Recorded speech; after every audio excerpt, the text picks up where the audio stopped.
Hi. Pleasure. Welcome on the show. Thank you very much. Thank you for spending some of your time with us. There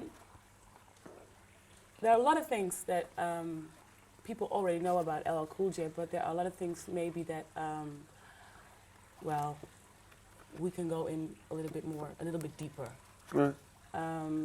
First, I would like to start off with the history of LL Cool J, how you came about to be a rapper. Well, what happened was when I was 9 years old, it was like a big wave of rap records circulating throughout the community in Queens, where I grew up at.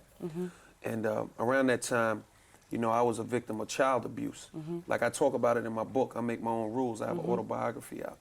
And, you know, being a victim of child abuse, when I first heard rap music, it was like an empowering thing for me because it was the first time I heard young people speak in such a powerful manner and express themselves in such a powerful way. And I felt like that was something, I gravitated towards it immediately. And, Could you explain why that happened? Because you grew up listening to different kinds of music. No, I grew up listening to rap music. Yeah? I listened to Grandmaster Flash, The Furious 5, Treacherous 3, Crash Crew, and The Fearless 4. You know, Africa Bambaataa and the Soul Sonic Force. They were like the first generations of rappers. And I grew up listening to that Cold Crush 4. And because of that, you know, I loved the music immediately. You know, I heard other music growing up, but that was the main music that I was focusing on. And at what point did you say to yourself, this is what I want to do, this is what I want to become, I want to be a rap star? When I was around 9 years old. But was there a certain event that made No, you conscious? Yeah, there was. Just the fact that I heard these people speaking in such a powerful way. You know what I'm saying? That was the event. That was the triggering. That was the thing that triggered, you know, the event that triggered me wanting to become a rap artist. There are a lot of kids out there now today who also have maybe not the same dream, but a dream. But maybe they don't know how to go about fulfilling their dream. What would you say to them? I think that, first of all, you never stop dreaming and you never give up. And whatever it is you're trying to accomplish in life, you have to really go after it, full blast. You know, you have to focus on it. You have to think about it. And if it is your dream, you have to think about it constantly so it can manifest in your life. You have to be where the ball is. You got to be where the industry is according to what you're trying to do. Whatever it is you're trying to accomplish, you have to learn everything about that particular industry. If you want to be a doctor, you have to learn everything it is about whatever particular field of medicine you want to go into. If you know you want to be a rugby player, you got to learn all about the sport of rugby. If you want to play football, you got to learn all about football. I mean, whatever it is you want to do, you have to learn everything you can about it so that you can master it. How did you do that? Just, you know, listening to the music and listening to all the artists that were coming out. But the reality is I didn't learn everything. You never learn everything. But, you know, I didn't learn the majority of the things that I know now until late in my career. Okay. Well, speaking of your career, going on with that, do you remember writing your first rhyme? Not particularly, but I remember how it went. How did it go? When you get off the walls and you bust your balls and you skibbity-bee-dop-de-doo, I'm going to rock you up, I'm going to rock you down, and I'm going to do it just for you. Huh? Sorry. Nah, go ahead. That was it? Nah, but go ahead. No. Finish. You want to hear the rest? Yeah. I don't remember. You don't remember? Nah. Now I just want to know where they came from. Because people who write lyrics, they also say they have an inspiration, they have a thought, they have an experience, you know. You know, but the reality is that, you know, it comes from the same place that a lot of these beautiful paintings in this hotel come from. Just life, life experiences and whatever you feel in here. That's where art comes from. Whether you're sculpting, painting, writing, whatever it is, it all comes from that same place. So you felt like you had, did you feel at that time that you had a lot to say to the world? It wasn't about talking to the world at that point. It was about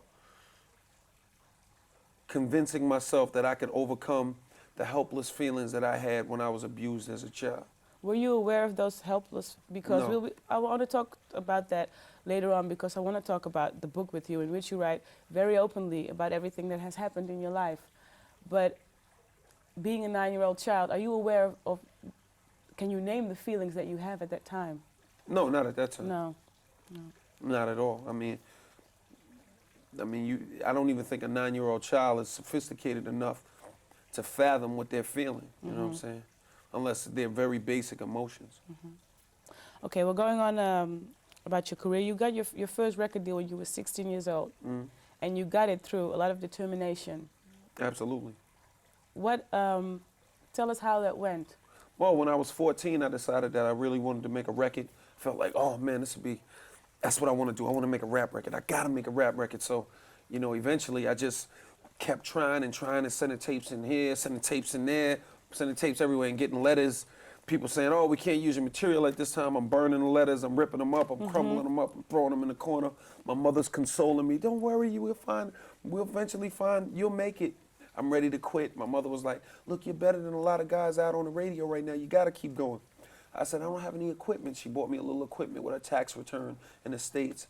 And I just kept trying. And then eventually Rick Rubin called me back. When he called me, one day I walked in the house, my grandmother said, oh, Rick Rubin called you back. I was like, yeah, he called me back. So I'm jumping up and down. I called him. He said, all right, we're going to go in the studio tomorrow. I'm freaking out. So I go and meet him. And then when I get down there, now I thought, you know, the way he sounded on the phone, he's like, yo, this is Rick. No one's here. Leave a message. When I get down there, I'm thinking he's black. He's white.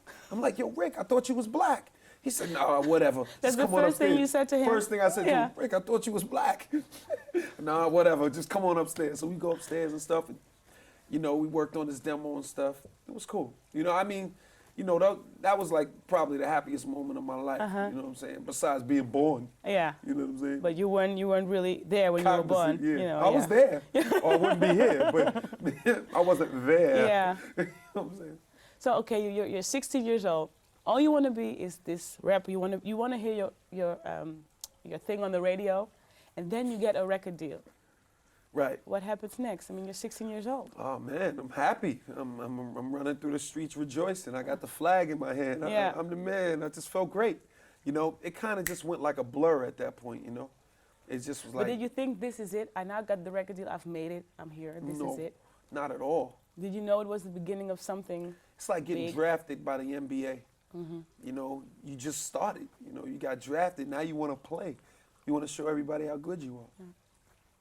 And then you get a chance to make your first album, Right. which goes platinum. Right. Crazy. Yeah, it is. Yeah. It's nuts. It's real bananas. Yeah, I was happy to do it. You know, I'm happy it happened. You know, I made my first album and it came out. Tell us about the album. At that point? Making Well, the at that album. point, you know, I was being guided by Rick Rubin mostly, mainly. I did give him a lot of input on certain things. Because you did come with something that was different. Yeah, because I just was, you know, I was just a, you know, young off the street, and that was my interpretation of what I had been hearing. You know what I'm saying? And that's still what I do. You know? Yeah, because you've had now you've had 6 platinum albums. Well, I've had a lot, whatever. Whatever. Whatever. Exactly. You know what I'm Whatever. saying? And every time you come with something new, it's like I'm trying to think. What makes him find a way to come with to staying true to hip hop, as you've known it all along, and as we all know it, but still coming up with something that's slightly different. Just waking up people every time you come with it. It's like, oh yeah, wake up call. It's like art, you know? You just take your canvas and your easel and you set up at a different location and you paint something different. But there's a lot more pressure involved, of course. I don't allow it to become a lot of pressure because that's when there's a problem, when you start feeling the pressure. Oh, I gotta be new, I gotta be different. I just wanna make something hot. I just wanna make what I'm feeling.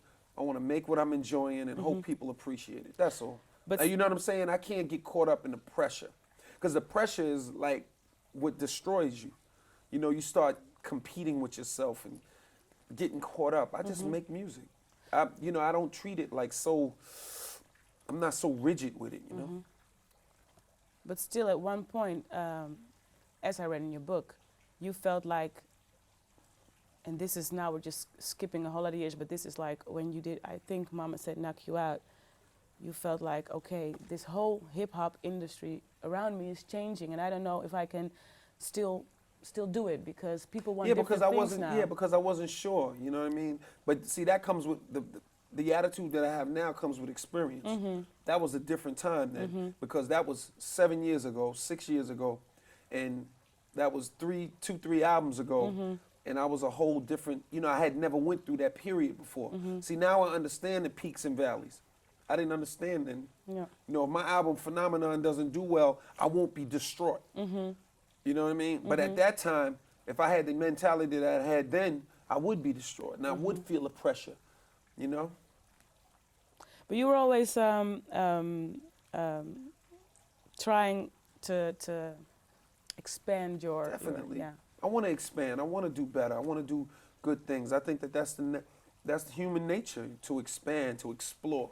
And I like to do that with my music. Did you ever think you would be able to combine your music with TV, movie? Did you ever think that was all gonna come your way? I didn't think about it. I never even thought about that. Those were kind of like things like accolades. Those are kind of things that came with the territory, you know? Like this watch, you know? I didn't think about that, you know what I'm saying? I just wanted to make music. I didn't do it for money. I didn't do it to be in television or to do films. I did music because I love music. You know, I do a TV show in the States. It's not over here, but I'm still here because I love my music. You know, Yeah. I just do what I do. But You know, I didn't think about it. I really didn't give it much thought. Okay, you're not in it for the money and the fame, but it all comes with it. For you, it did come with it. Yeah. So something must go through your mind when you're standing in there in front of a lot of people, your peers, and you're standing there receiving a Grammy Award or Oh, it's a beautiful feeling. It's a wonderful feeling. It's like electricity. It's like your body is supercharged. But you There's nothing like sharing with other human beings. There's nothing like human beings directing their focus and their energy towards you. That's an incredible feeling because that's why we're here. You know, if you were the only person in this world, you wouldn't be sitting in that chair right now interviewing anybody. You know, we wouldn't have, you know, the whole point is for us to interact and to deal with one another in a certain intimacy that exists between human beings. You know what I'm saying? So that's a wonderful feeling. It's incredible. This is the Music Factory.